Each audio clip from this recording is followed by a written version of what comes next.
श्री गुरुचरित्र वाचनाच्या वेळी काही पथ्य पाळावीत. 3 दिवस, 7 दिवस किंवा नित्य 5 ओव्यांचे पारायण करताना देखील काही नियमांचे पालन करून ग्रंथाचे पावित्र्य आपण राखले पाहिजे. श्री गुरुचरित्र वाचनाच्या वेळी आवर्जून पाळावेत असे 20 नियम आणि पथ्ये. श्री गुरुचरित्र या ग्रंथाचे 52 अध्याय असून ओवी संख्या 7491 इतकी आहे. काही ग्रंथात 53 अध्याय आहेत. त्याची विभागणी ज्ञानकांड, कर्मकांड, भक्तिकांड यांचा समन्वय यात साधला असून या तीनही उपासनांसाठी गुरुचे मार्गदर्शन कसे आवश्यक आहे याचे अतिशय सुंदर आणि मर्मग्राही विवेचन ग्रंथकर्त्याने आपल्या ओघवत्या भाषेत केले आहे. या ग्रंथात श्रीपाद श्रीवल्लभ व श्री नृसिंह सरस्वती यांच्या लीलांचे चमत्कृतीपूर्ण वर्णन रसाळपणे केले आहे. इतकेच नव्हे तर श्री गुरूंच्या चरित्राच्या निमित्ताने त्यांच्या असंख्य लीलांचे कथात्मक निरूपण अतिशय सुबोध व प्रासादिक भाषेत केले आहे. याशिवाय व्रतवैकल्यही सांगितले आहेत, यात्रांची वर्णने केली आहेत, आचारधर्म शिकवला आहे, मूल्यांची रुजवणूक केली आहे. सर्वसामान्य मनुष्याने ईश्वरापर्यंत पोहोचण्यासाठी कसे आचरण ठेवायला हवे याचे मौलिक मार्गदर्शन गुरुचरित्रात केले आहे. परमपूज्य टेंबेस्वामी महाराज सांगत असत की दुसरी कोणती उपासना जमली नाही तरी गुरुचरित्रातील किमान 5 ओव्यांचे नित्य वाचन असू द्या.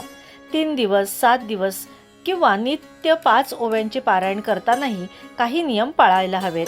वाचन करण्यापूर्वी पहिल्या दिवशी सूर्योदयापूर्वी उठून सर्व आनिके उरकून उजव्या हातावर पाणी घेऊन संकल्प सोडावा. आचमन, प्राणायाम व देशकालादिकांचा उच्चार झाल्यावर ज्या उद्देशाने अनुष्ठान करावयाचे असते त्याचा उच्चार करून म्हणजे देवतेला आपला हेतू सांगून त्या देवतेच्या कृपेने तो हेतू पूर्ण होण्यासाठी हे कर्म करत आहे असे सांगून पाणी सोडावे. याला संकल्प म्हणतात.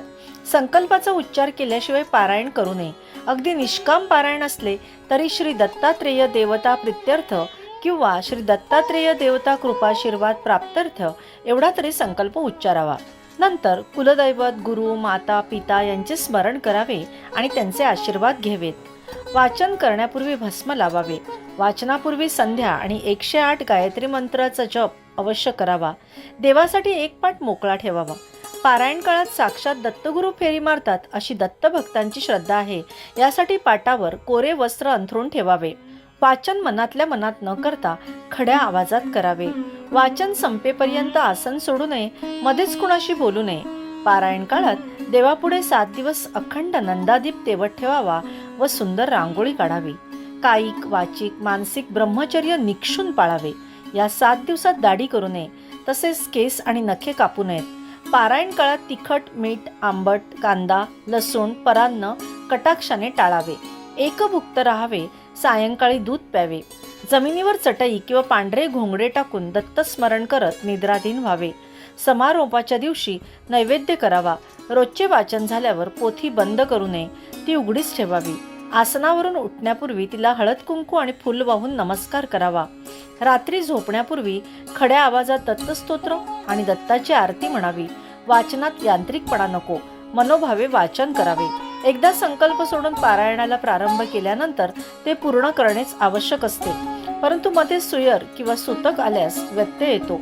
अशा वेळी परिचिताने त्यांचे अपूर्ण राहिलेले वाचन मी पूर्ण करतो असा संकल्प सोडून आपल्या घरातील उर्वरित वाचन पूर्ण करावे. तसेच सोयर किंवा सूतक संपल्यानंतर घरात गोमूत्र शिंपडून शुद्धी करावी. त्या दिवशी अवतरणिका वाचावी व दत्तमूर्ती किंवा दत्त पादुकांवर अभिषेक करावा. श्री दत्त, गुरुदेव दत्त.